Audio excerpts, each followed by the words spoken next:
halfway through the week at AirVenture 21. We're having a blast. As you can see, we're in RV heaven. So the highlight of my week this week has really been putting names with faces. It's been really neat to meet all of you here that I've heard from over the years or whatever the case might be, but it's been really neat. So for those of you who've stopped by, thank you. Well, here it is, Monday, right back from Oshkosh into the thick of it. So we had an airplane come in this morning that's been having problems with high cylinder head temps. They had a new engine installed roughly about 25 hours ago, and it's normal to see high cylinder head temps while you're breaking in a new engine. This one is at 25 hours now, and on climb out, they're seeing cylinder head temps in the 470s, especially on number 3. That's just way out of line.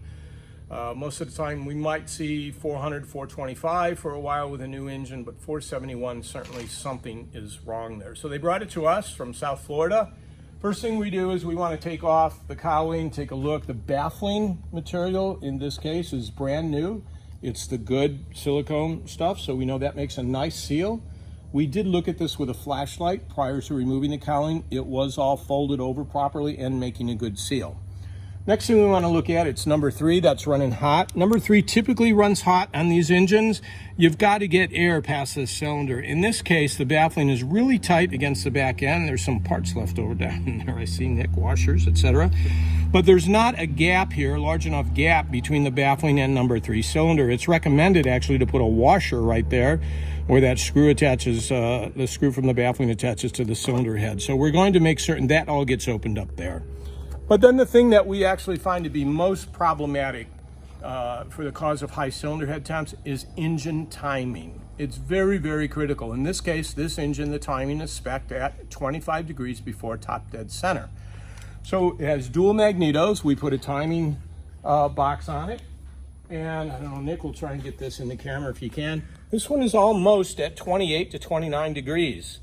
There's the smoking gun. There's no doubt lowering this is going to bring those cylinder head temps down a huge amount. We can't wait to see the difference that's going to make. This is a carbureted engine. The other thing we already checked is to make certain that the controls go full to the stops. Carburetors, it's really important, especially when you're breaking in an engine. Carburetors have an accelerator pump in there. That also works as an enrichment. There's an enrichment valve at full throttle, helps put some cool into those cylinders, some fuel into the cylinders to cool them. Okay, so the mixture on this one is working full rich and the throttle is full forward. So we think we found the smoking gun here with the timing, and we can't wait to check it out.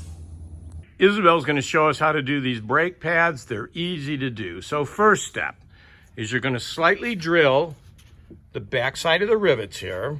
We do not want to drill all the way through the brake pad. Just like that. That looks good. And go ahead and get that next one then, Isabel. Great. So now we've got it in the vise, nice and level. And we're going to go ahead and use the pin punch and a hammer and knock the rivet out. There you go. All right, good catch. All right, slide it over to each side. I'll hold it for you here.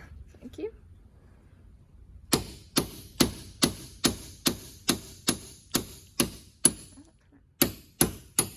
No. Okay, number 2. Sorry, that part. There you go. Okay, number 3. All right, let's show everybody what that looks like now. You're going to take that, and you'll see the brake pad comes free of the brake pad there. Okay, good. Now, next step is to take a new brake pad, and we're going to set it on there and make sure the pad there, the brake shoe, is not warped. There you go. We got a nice flat one there. Looks good. All right, good job. Now we're going to show you how to put the new ones on. Okay, the next step is fairly easy. You've got to get the right proper brake shoe, brake pad rather, put it on the brake shoe and put the rivets in. Okay, you're going to line them up and push the rivets in, the holes there.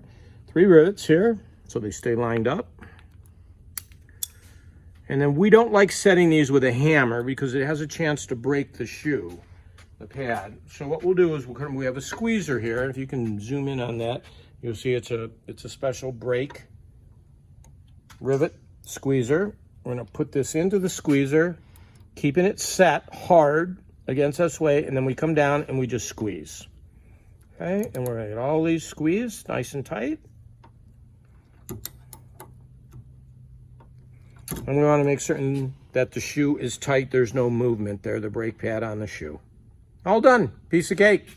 Now we're gonna put this back onto the airplane. We'll put some anti-seize paste on the pins on the caliper, and we'll have new brakes on the airplane.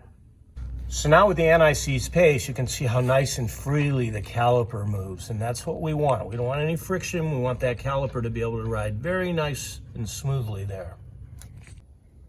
Okay, we've cleaned all of this up now. We're gonna very carefully just put some anti-seize high temp paste on each of these pins that the caliper slides in.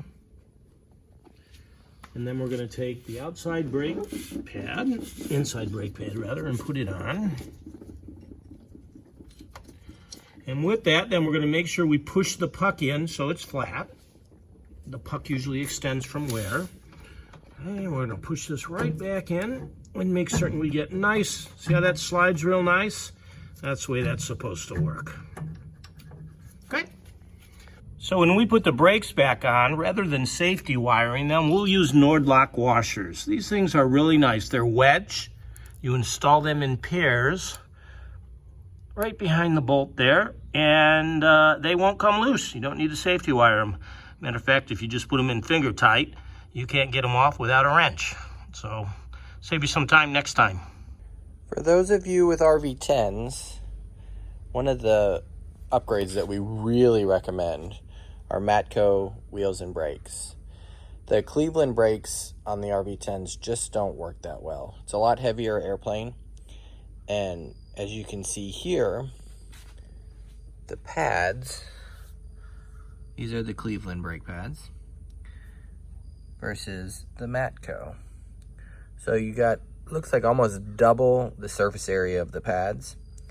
And then you've also got 3 pistons in each caliper that really help with braking power.